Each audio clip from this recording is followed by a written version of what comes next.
Hi, everyone. It's Laura Frederick from How to Contract. I want to talk to you more about non disclosure agreements or NDAs. I shared a video recently that talked about why we do NDAs.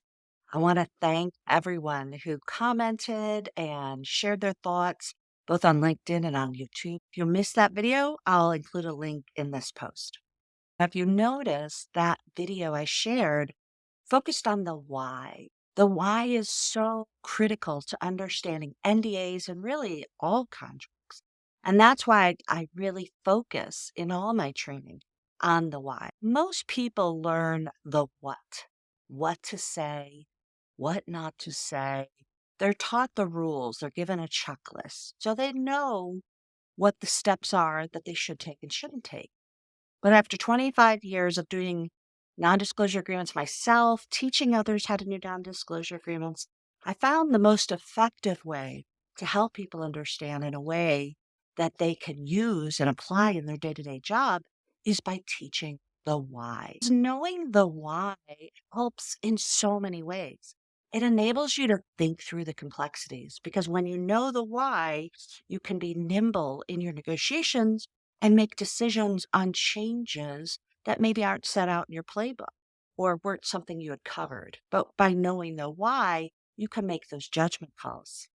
You're also going to be a lot faster at reviewing your NDAs because you're going to already know why you're making these judgment calls and be quicker to make those decisions, make those concessions, make those demands. And finally, and what I think is the most important is knowing why, at least for me, reduces my anxiety. I'm always, even to this day, I'm so paranoid that I was going to let my company down, that I was going to miss some big, huge thing that should have been in my contract, but I didn't put it in there because of my mistake or my oversight. And what I found is when you know the why, you're much less likely to feel that anxiety because you have an overarching understanding of what you're trying to accomplish with each section, with each phrase, with word. And that allows you to have perspective and not feel like you're missing a lot of things. That's why it's so important.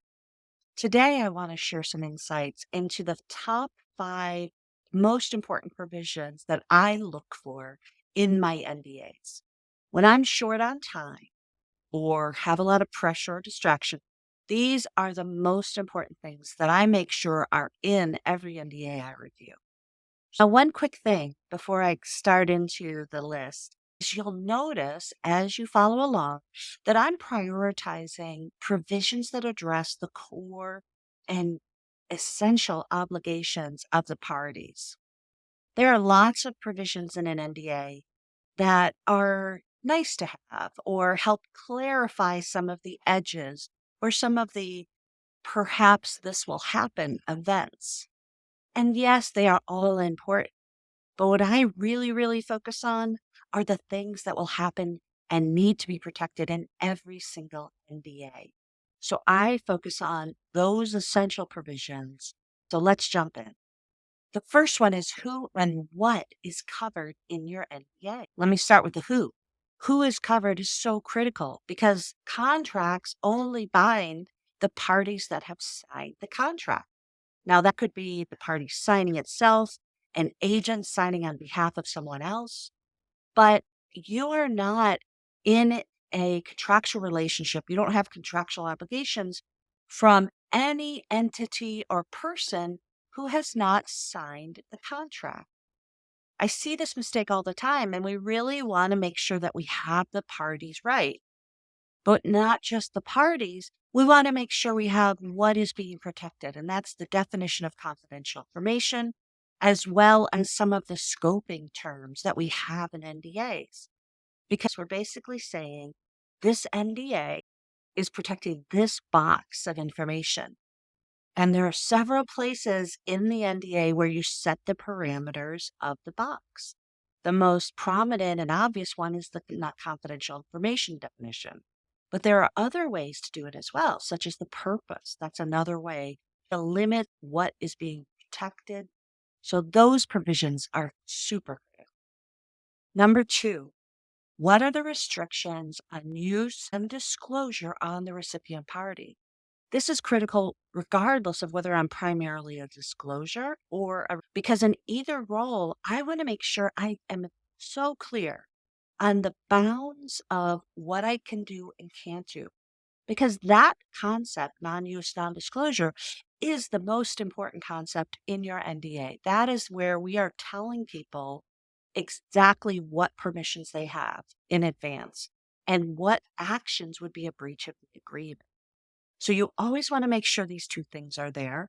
And then you're going to be wanting to pay attention to the scope of those and making sure, in particular, in most cases, that the use and non disclosure are really bound by the purpose of the NDA. The purpose is often overlooked, and it is extremely important when we're talking about the bounds of non use and non disclosure. So that's definitely something I look for.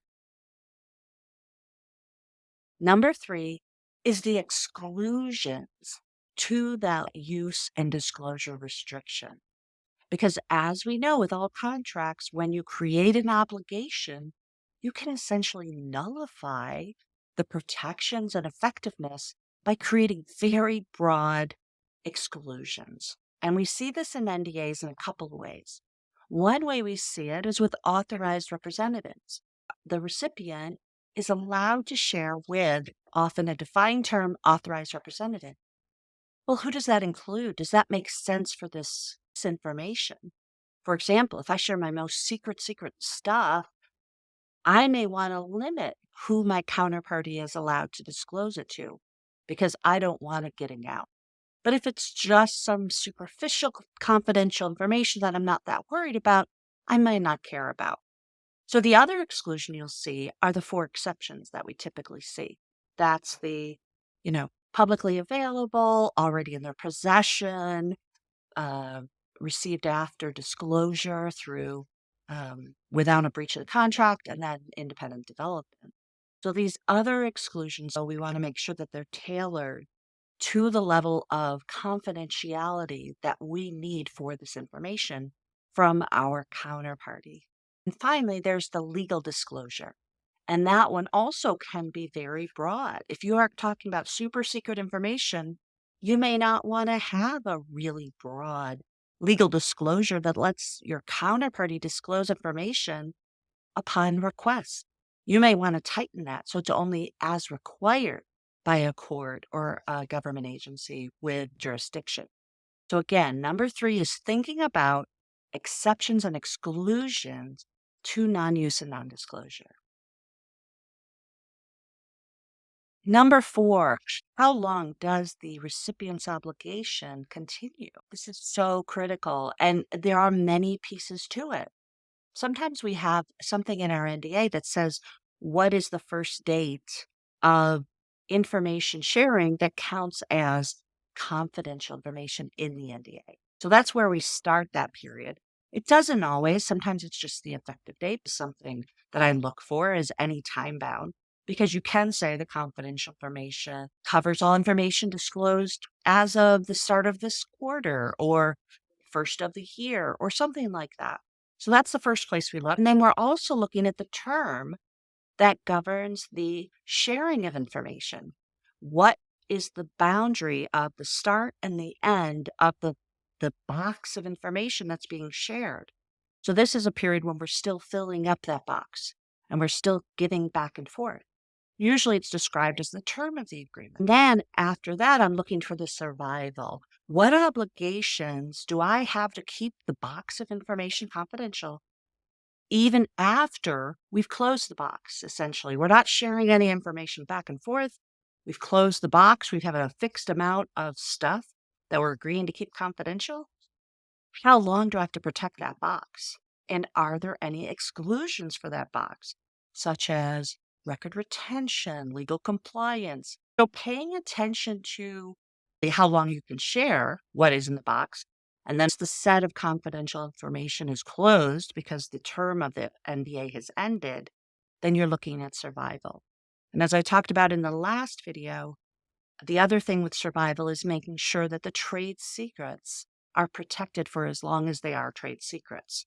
Otherwise, you run the risk of losing trade secret status, something I covered in that last video.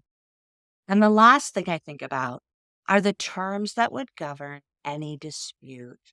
Because the whole reason we have an NDA is yes, we're setting out the bounds of what we've each agreed to, but the value of that commitment is only as good as my ability to enforce it.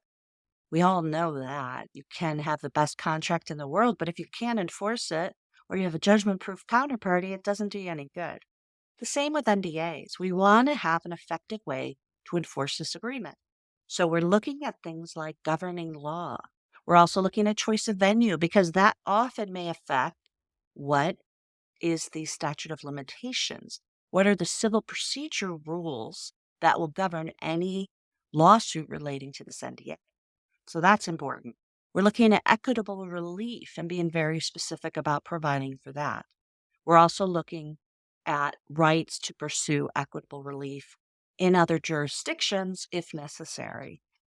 So those are my 5 things. I'm passionate about this training so that you can better learn how to negotiate NDAs and review NDAs. I'm going to make NDAs as easy for you as I can. I want you to be able to walk into your NDA negotiations or review, look at the contract, and feel like you know exactly where to look and what you're going to need for this particular transaction to better protect your company and to work efficiently and effectively, making judgment calls about your NDAs, and ultimately to make you better at your job. You're an NDA expert who easily manages the NDA workload that you have. So I've got another video coming soon. Today I focus on what should be in your NDA. The next video is going to focus on what should not be in your NDA. What are the things that you should be removing from your NDA when you see them? Oh, I'd love your feedback on this video and what I've talked about. And I really want to hear from you if you have a different approach. So leave a comment on the post if you have any other things you'd want to add that might benefit the contracts community. I look forward to reading your comments. Bye.